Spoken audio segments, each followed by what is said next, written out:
Morning বন্ধুরা, সবাই কেমন আছো? আমি মৌমিতা, তোমাদেরকে আমার চ্যানেলে জানাই অনেক অনেক অনেক ওয়েলকাম। আর কেমন আছো সবাই বলবে। আমি কেমন আছি? আমি তো ভালোই আছি। আর তোমরা সবাই পাশে থাকলে আরও অনেক ভালো থাকবো। তো এখন বাজে হচ্ছে 9:30। আমি দেখো আজকে একটু সকাল সকাল একটু সাজুগুজু করেছি, মানে টিপ পরেছি। টিপ এমনি কিছু সাজুগুজু করিনি, শুধু টিপটাই পরেছি। টিপ আমি পরি না। তো পরলাম, আজকে একটু ইচ্ছে হলো তাই জন্য পরলাম। তো এবার ঘরে কেউ নেই এখন, যে যার মতো বেরিয়ে গেছে। আমার দাদা বেরিয়ে গেছে, আমার বর বেরিয়ে গেছে, দিয়ে আমার মাও একটু পাশে দোকানে গেল। যে যার মতো বেরিয়েই যায়। যতই লকডাউন হোক যা হোক, ছেলেদের একটু বাইরে না বেরোলে হয় না। ওই মেয়েরা ঘরেই থাকে, কাজ বাজ করে, সব করে। তো ওদের একটু বেরোতেই হবে, জানো তো। কি আর বলবো বলো, বলার মতো কিছু নেই, থাক যাক। তো এখন বাজে 9:30, আমি এখনো কিছু খাইনি। খাবো, ব্রেকফাস্ট বানাবো। আর সকালে আমার ছেলে এখনো ঘুমোচ্ছে, ওকে তুলবো। ও নিচের ঘরে ঘুমোচ্ছে, ওকে তুলবো। তুলে ভিডিও এডিটিং আছে, ও আমার ভিডিওগুলো ওই এডিট করে দেয়, সব ওকে দিয়ে করাবো। আর তুলবো ওকে, একটু পরেই তুলবো। এই তো এখনই নিচে যাব, নিচে গিয়ে ওকে ঘুম থেকে তুলে দেবো। আর ঘরে অনেক কাজ আছে, এই যে সব ছড়ানো, বিছানা, বাসন, অনেক কাজ, জানো তো। দেখো, আমাদের দেখাচ্ছি এরকম ছড়ানো রয়েছে ঘরটা। দেখো কত বাসন সব রয়েছে। আজকে না বাইরেটা দেখো, বাইরেটা একবার রোদ ঝলমল ঝলমল করছে। বাইরে আজকে অনেক রোদ দিয়েছে। আজকে আমি জামা কাপড় সব কাচবো, অনেক কাচবো আজকে। ও কালকে কি হয়েছে জানো, আমার ছেলে কি করেছে জানো, আমার ঘরে মানে বৃষ্টির জন্যে না, এই যে ওই যে দেখেছো কোনার দেয়ালটা, ওখানটা ওই দেয়ালটা না ভিজে উঠছিল। বৃষ্টি কদিন ধরে খুব বৃষ্টি হয়েছে, বৃষ্টিতে ওই দেয়ালটা ভিজে উঠছিল। তো ওই ওখানে বালিশটা মানে চেপে রেখেছিলাম, দুটো বালিশ ভিজে গেছে। দেয়ালের ইয়েতে, দেয়ালের জলে ভিজে গেছে, মানে দেয়ালটা ভেজা ছিল, ওখানে চেপে রেখেছি, ওখানে ভিজে গেছে। ওই বালিশটা আমি রোদে দিতে যাচ্ছিলাম ছাদে। তো রোদে দিতে যাওয়ার যখন যাচ্ছিলাম, তো আমার ছেলে ওখানেই বসেছিল। তো আমার বর বলল যে ওকে ওকে দাও, ও দিয়ে আসবে। আমি দিতে চাইছিলাম, আমি জানি তো ও ওরকম করবে। আমি ওকে দিতে চাইছিলাম না, তাও আমার বর বললো ওকে দাও, ও দিয়ে আসবে, তোমার যেতে হবে না, অন্য কাজ করো তুমি। দিয়ে ওকে আমি দিলাম বালিশটা, ও গিয়ে এমন করেছে ওই দেয়াল মানে ছাদের যে পাঁচিলটা আছে, পাঁচিলের ওপরে দিয়েছে, দেখে দেয়নি। ওই পাঁচিলের জলটা আমাদের ভেজা ভেজা ছিল, জলটা পুরো বালিশ ভিজে গেছে, ভিজে যাচ্ছে। এবার কি করব বলো। আমি আরো বিকেল বেলা গিয়ে বালিশটা আনতে গেছি, আমি জানি যে বালিশটা শুকিয়ে গেছে, আনতে গেছি, এনে দেখছি যে বালিশটা যত না ভেজা ছিল আরো বেশি ভিজে গেছে। আর কিছু বলার নেই, এসে তাও বললাম, ওকে চুপ করে রয়েছে। আমি দেখেছি বলো, আমি দেখেছি, এরকম বলছে। কি বলবো আর, বাচ্চা ছেলে, কিছু বলার নেই। তাও তারপরে কি করলাম, বালিশটা আজকে বালিশগুলো মানে একটা দুটো বালিশ ওকে দিয়েছি, একটা বালিশ ভেজা ছিল আর একটা শুকনো বালিশও দিয়েছি, যে দুটো রোদে রোদে যখন দিচ্ছে দুটোই রোদ খেয়ে আসুক। তো বালিশগুলো রেখে দিলাম, বালিশগুলো আবার রোদে দিতে হবে, রোদে দিয়ে শুকিয়ে তারপরে নিয়ে আসতে হবে। গুড্ডুকে গিয়ে তুলে কিছু খাইয়ে দিই, খাইয়ে দিয়ে নিজেও কিছু খেয়ে নিই, খেয়ে নিয়ে বাকি কাজগুলো আবার করে নেবো।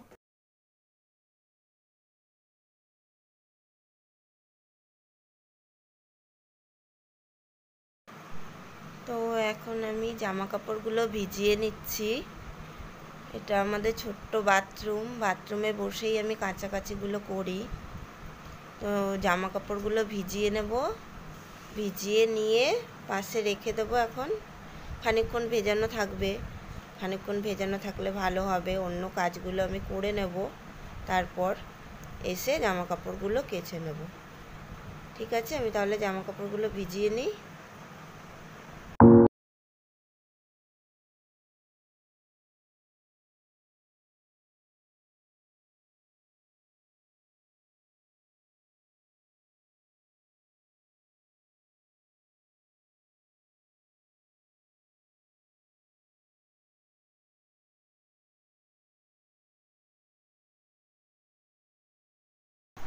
তো কাজের ফাঁকে আমি এখন ওষুধটা খেয়ে নিই।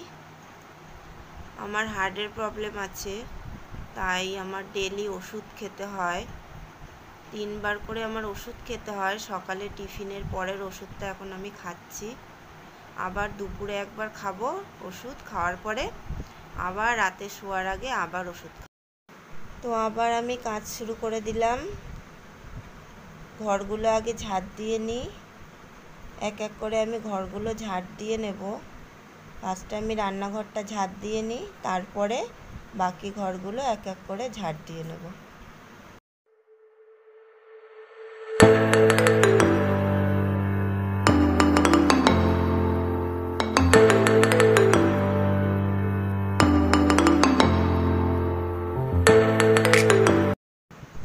এবার আমি পাশের ঘরটা ঝাড় দিয়ে দিচ্ছি। পাশের ঘরটা ঝাড় দেওয়া হলে তারপরে আর একটা পাশে ঘর আছে, ওটাও ঝাড় দিয়ে নেব। দুটোই আমার ঘর, ওপরেও দুটো ঘর, নিচেও দুটো ঘর। ওপরে যেমন আছে নিচেও তেমনই আছে।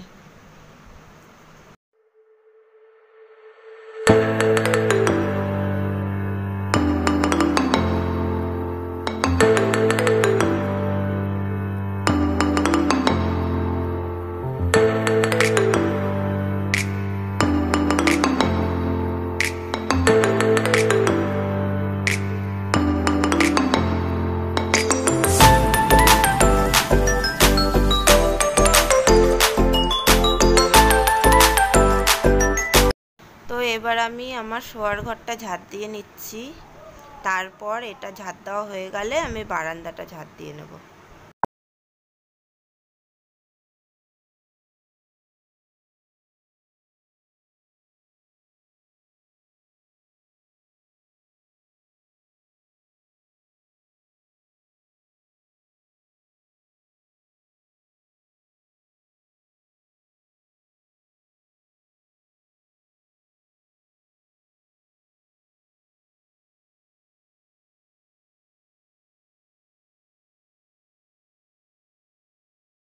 তো সিঁড়িটা ঝাড় দেওয়ার পর আমি এখন আমার বারান্দাটা ঝাড় দিয়ে নিচ্ছি। বারান্দাটা ঝাড় দেওয়া হয়ে গেলে আমি ব্যালকনিটা মুছে নেব। আমার ঘরে দেখছো পাশে কীরকম সব ছড়ানো ওগুলো রয়েছে। আমার এখনও ওপরে ঘর কমপ্লিট হয়নি। আমি এখন গ্যাস টেবিলটা মুছে নিচ্ছি। গ্যাস টেবিলটা মুছে জানলাটা মুছে নেব।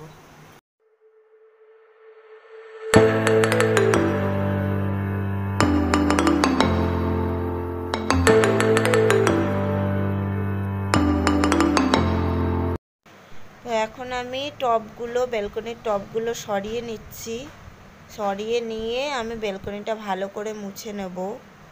রোজই বৃষ্টি হচ্ছে আর টবের কাদাগুলো নিচে পড়ছে, সরিয়ে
একটু আমার শ্বশুর বাড়ি গেছিলাম।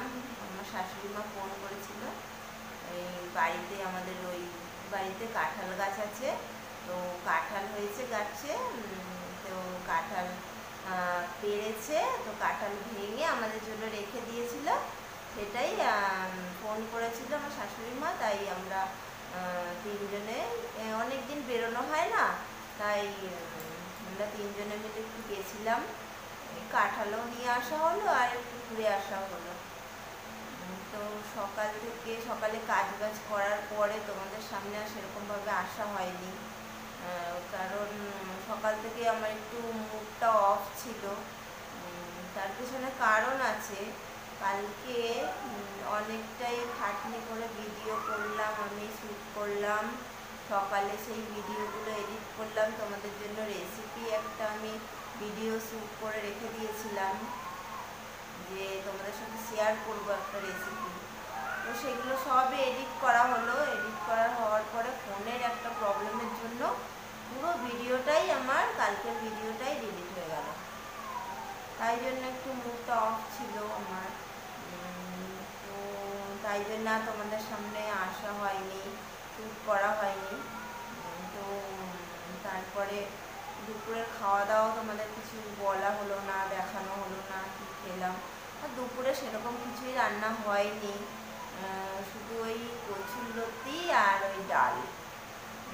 তোমরা হয়তো ভাববে শুধু কচুরলতি, খারকোল এগুলো এত হয় কেন আমাদের রোজ রোজ। তো দিলীপ এগুলো খেতে খুব ভালোবাসে, আমি বারণ করলে আমরা বারণ করি, হাসাহাসি করি, তবুও রোজ নিয়ে আসবে। তাই জন্য ওর জন্যই আরও করা হয় জিনিসগুলো, আর আমাদেরও খাওয়া হয়। আমাদের খারাপ লাগে যে তা না, আমাদেরও সবার ভালোই লাগে খেতে। তো ওর জন্যে স্পেশালি এগুলো করা হয়, ও নিয়ে আসে বলে, তাই জন্যই হয় বাড়িতে বেশি। দুপুরে সব কিছু তোমাদের সাথে শেয়ার করা হলো না, রান্না বান্নাগুলো। তাই জন্যে সন্ধ্যাবেলাও অনেক কিছু হলো, মানে সন্ধ্যাবেলা যেটা তোমাদের দেখানো হলো রেসিপি, জিরা রাইস আর পনির, ওটা ডিনারের জন্য ছিল। মানে দুপুরে ওই রকম খাওয়া হয়েছে, ডাল আর কচুরলতি। তো গুড্ডু বায়না করছিল রাতে একটু জিরা রাইস আর পনির খাবে, ওর জন্যে স্পেশালি করা হলো। তো আমি করব ভেবেছিলাম রান্নাটা। তো আমি রাইসটা, জিরা রাইসের রাইসটা আমি বিকেলবেলা করে রেখেছিলাম। আমি জানি যে ওই বাড়ি থেকে, আমার শ্বশুরবাড়ি থেকে ঘুরে এসে রান্নাটা করব, রান্নাটা করে তোমাদের সাথে পুরোটা আমি রান্নাটা পুরোটা শেয়ার করব, রেসিপিটা পুরোটাই শেয়ার করব ভেবেছিলাম। কিন্তু আজকের দিনটাও দেখো কেমন কপালটা খারাপ। ওখানে আমি গেছি, ওখানে যাওয়ার পর থেকেই আমার এত মাথা যন্ত্রণা করছে ওখানে বসে। তো আমার শাশুড়ি মা আমাকে বাম দিল, ওখানে বসে লাগালাম, লাগিয়ে ওখানে কতক্ষণ বসেছিলাম, বসে থাকার পরে একটু কমার পরে আমি জানি বাড়িতে এসে রান্না করব, শ্যুট করব। তো বাড়িতে আসলাম, বাড়িতে আসার পরে আরও দ্বিগুণ পরিমাণে আমার মাথা যন্ত্রণা। তো মাথা যন্ত্রণার ঘাট থেকে পুরো একদম মাথা ধরে গেছে, না বসতে পারছি না কিছু করতে পারছি, মানে এতটুকু আমার ক্ষমতা ছিল না যে আমি রান্না করব, দিয়ে সেগুলো শ্যুট করব। তো বাড়িতে আসার পরে অত মাথা যন্ত্রণা দেখে আমাকে দিলীপ বাম লাগিয়ে দিল, কপালে বন্ধ করে কতক্ষণ শুয়েছিলাম। রাইসটা করাই ছিল, ওর রাইসটা পুরোটা করে নিল, কমপ্লিট করলো, আর পনিরটা ওই রান্না করলো। তারপরে আমি করতে পারলাম না, আর এত মাথা যন্ত্রণা কী করে করবো। তারপরে আমি চোখ বন্ধ করে কতক্ষণ শুয়ে কখন ঘুমিয়ে গেছি, কোনো হুঁশ নেই, ঘুমিয়ে গেছিলাম তখন। তো তারপরে ঘুম থেকে বেশিক্ষণ ঘুমাইনি, খানিকক্ষণ ঘুমানোর পরে উঠলাম, উঠে দেখলাম যে অনেকটা মাথা যন্ত্রণা কম আছে। তো তারপরে উঠে খাওয়া দাওয়া করলাম, করে তারপর এসে একটু তোমাদের সাথে গল্প করতে বসলাম। তো রাতের খাবার আমাদের ওই জিরা রাইস অল্প একটু হয়েছে, ও আমার ছেলের জন্যই হয়েছে, আমাদের জন্য একটুখানি ছিল, অল্প একটু একটু করে সবাই মিলে নিলাম, তার সাথে ভাত মিশিয়ে খেলাম। পনির ছিল, পনির দিয়ে খেলাম। সকালে ডাল কিছুই ছিল না, ওই পনির দিয়ে খেলাম একটু। আর আমার দাদার বন্ধুর বাড়ি থেকে একটু মাংস দিয়েছিল, মুরগির মাংস, তো ওই এক পিস একটু আলু টালু দিয়ে মিশিয়ে আমাদের সবার হয়ে গেছে। আমার দাদা খেয়ে এসেছিল, দাদা বন্ধুর বাড়ি থেকে খেয়ে এসেছিলো, আর বন্ধু আমাদের জন্য কিছু একটু মাংস পাঠিয়ে দিয়েছিল। তো সেগুলো মিলিয়ে মিশিয়ে আমাদের রাত্রের ডিনারটা হয়ে গেল কমপ্লিট। এখানে আমার শ্বশুরবাড়ি কথা, ওখানে গেছিলাম। ওখানে যাওয়ার পরে আমরা মুড়ি, চানাচুর, চপ, আম এইসবগুলো খেয়েছি ওখানে যাওয়ার পরে। তো বাড়িতে আসার পরে মাথা যন্ত্রণা যখন হচ্ছিল, হয়তো গ্যাসের প্রবলেমের জন্যেও হতে পারে, এটা ভেবে আমি বাড়ি এসে একটা গ্যাসের ওষুধও খেয়েছি। খাওয়ার পরে বামটা লাগিয়ে শুয়েছিলাম। তো সারাদিনে কালকের ভিডিওটা ডিলিট হয়ে যাওয়ার পরে একদমই ভালো লাগছিল না, অত কষ্ট করে এডিট করে পুরো ভিডিওটা ডিলিট হয়ে গেল, তোমাদেরকে কিছুই দেখাতে পারলাম না। আর আমি একটা স্পেশাল রান্না করেছিলাম, ডাল ঢোকলি, ওটা শ্যুট করেছিলাম তোমাদেরকে দেখাবো বলে, কিন্তু কিছুই হলো না দেখা। ব্যাড লাক, কি আর বলবো। আজকেরটাও দেখাতে পারলাম না রেসিপি। তো আমি চেষ্টা করব তোমাদেরকে খুব তাড়াতাড়ি একটা রেসিপি শেয়ার করার জন্য। আমার করবো, খুব তাড়াতাড়ি করব, নিশ্চয়ই তোমরাও দেখতে পাবে। তো আজকে এখন বাজে রাত 11:30। বেশি লেট করবো না, শুয়ে পড়বো, অনেক রাত হয়েছে। আবার কালকে একটা নতুন ব্লগ স্টার্ট করতে হবে। তো এখন আর বেশি লম্বা করবো না, আমার ব্লগটা এখানেই শেষ করছি। তো তোমাদেরকে সবাইকে গুড নাইট, সবাই ভালো থেকো, আবার কালকে দেখা হবে তোমাদের সাথে। বাই।